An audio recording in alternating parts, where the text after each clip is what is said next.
Este habeas corpus Sí. que firmó fue reencausado, diría yo, porque no sé si la palabra revocada es correcto, reencausado por la Suprema Corte Bonaerense, que en alguna forma, bueno, modifica o no coincide en algún aspecto formal con el juez, pero de todas maneras creo yo que en el aspecto de fondo básicamente es similar, ¿no?, a lo que había dispuesto el juez Violini.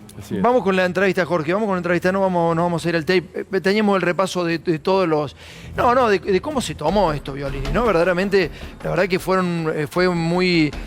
llamativo, digamos, esto de que pudiera salir un abusador. ¿Cómo explica eso, Violini? No, esto fue... Este hombre salió antes del habeas corpus colectivo. Ajá. Fue un habeas corpus individual y nosotros teníamos dos resoluciones, una del procurador y otra de la Suprema Corte, que no permitía alojamientos en comisarías y nos daba una serie de pautas. Esta persona estaba alojada en una comisaría y una de las pautas coincidía con el rango etario específicamente, sí, que era mayor de 65 años. Este hombre tenía 67 años. Sí. Entonces, ¿qué hicimos? En atención a estas resoluciones que a nosotros nos obligaban, las mandamos a la instancia para que el juez de la instancia resolviera, preservando la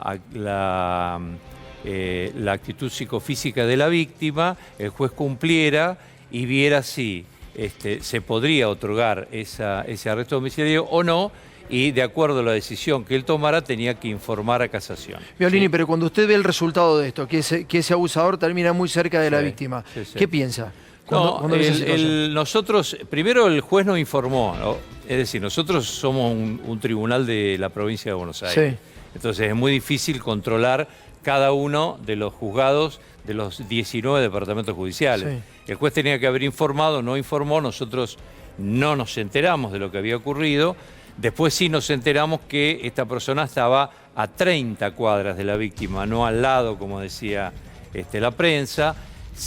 Otro juez de Lomas, creo que es de Lomas, le puso una pulsera electrónica, sí, para controlarlo. Y la última información que tenemos es que para preservar la vida, no de la víctima, sino del imputado, lo trasladaron a una comisaría porque había aparentemente una revuelta para quemarle la casa o ir a buscarlo. Esta persona se asustó. ¿Se contacta con la víctima, alguien de la justicia, para decirle, va a salir el victimario? ¿Alguien se contacta con la víctima, doctor? Esa es la... A ver, lo que nosotros hacemos es, cuando disponemos un arresto domiciliario, si es que hay víctimas, sí, si es que hay una víctima que esté en peligro en este caso, se notifica a la víctima que esta persona salió, claro, que va a cumplir un arresto domiciliario en tal lugar, en tal domicilio, y que va a estar obviamente alejado del domicilio, porque una de las cosas básicas, de los pilares básicos, es que no estuviese cercano a la víctima, ¿no? Ahora, la Suprema Corte Bonaerense le llama la atención la legislatura, porque de alguna forma es como que no está reglamentado el derecho a la víctima, o la ley de víctima, no está bien establecido, claro, cuáles son los derechos. Y la Suprema Corte, bueno, justamente le advierte a la legislatura, sí, que tiene que regular eso, o reglamentar eso. Que tiene que adherir, porque en principio la ley de víctimas, que es una ley nacional, en el artículo, creo que es el artículo 37, si no me equivoco, indica que las provincias tendrían que adherir a esa ley, ¿sí? La Corte, cuando da su fallo, específicamente dice eso. Le dice a la provincia de Buenos Aires que adhiera a la ley de víctimas. ¿Por qué? Porque la ley de víctimas es distinta. La ley de víctimas, antes de dar un arresto domiciliario, prevé que tenemos que tener una audiencia con la víctima, a ver si la víctima se opone, si no se opone, en qué condiciones se lo van a dar, dónde se va a alojar. Una serie de pautas que son mucho más grandes que las que tenemos nosotros, más importantes y más abundantes que la que tenemos nosotros en la legislación hoy. Doctor, cuando usted ve la situación, a ver, lo quiero sacar un poco de lo jurídico, porque de lo jurídico me lo va a explicar seguramente. Lo quiero sacar de ahí e ir al plano más humano. Sí. Cuando usted piensa, por ejemplo, en la víctima, evidentemente que no sé si se habrán comunicado o no, pero cuando ve el resultado final de esto, que usted le dice a un juez que controle, ese juez no hace su trabajo, es negligente con su trabajo, no le informa a usted, y entonces al final una acción que usted quiso llevar a cabo termina como termina. ¿Qué siente? ¿Cómo lo vivió eso? No, obviamente yo todos los jueces nos ponemos en el lugar de la víctima y tratamos de no perjudicarlas y que la víctima esté tranquila, por lo menos en base a las decisiones que tenemos. Obviamente, vuelvo a insistir, el Tribunal de Casación es un tribunal provincial, tenemos 19 departamentos judiciales y una cantidad de jueces que es imposible controlarlos cada uno, qué es lo que está haciendo y cómo... ¿Y ese juez que no controló, le va a pasar algo? ¿Se lo castiga? ¿Tiene algún apercibimiento? No tengo ni idea porque el juez que en realidad ocurrió también que en ese juzgado donde se mandó para que se implementara esta medida, el juez titular no se encontraba en el juzgado porque tiene un problema de enfermedad, de salud, y entonces iban rotando los diferentes jueces y firmando en ese juzgado.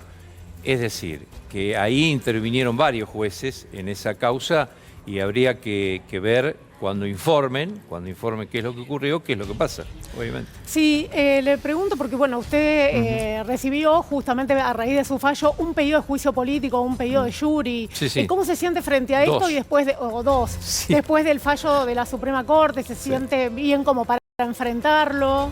Mire, a ver, los pedidos de jury se hicieron, yo ya lo he dicho y lo considero y lo sigo sosteniendo, que son son pedidos absolutamente políticos, porque aparece Usina de Justicia, cuyos integrantes son todos de Cambiemos, o la gran mayoría, el 90%, y después aparecen obviamente los legisladores de Cambiemos, por el otro lado, que son los dos jury que piden.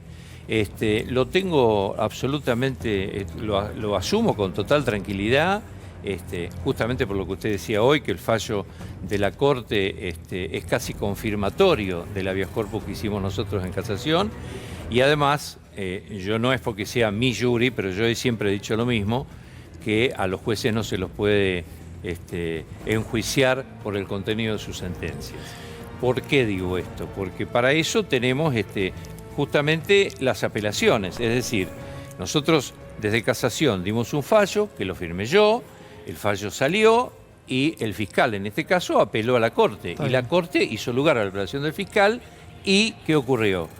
Reformó o rearmó el fallo de una manera distinta a la que venía, pero casi con un 90% lo mantuvo. Un 10, un 20% lo cambió. Ahora bien, si nosotros partimos de esta base, yo pregunto, si ahora el defensor de casación, se le ocurriera, yo no sé qué va a hacer, pero se le ocurriera apelar el fallo de la Corte, de la Suprema Corte de la provincia, a la Corte Nacional, y la Corte Nacional da vuelta al fallo y dice, no, tiene razón la casación. ¿Qué hacemos? ¿Le metemos un juicio político a los 6 jueces de la Suprema Corte de la provincia? Víctor, muchas gracias por haber venido, en serio. Muchísimas gracias.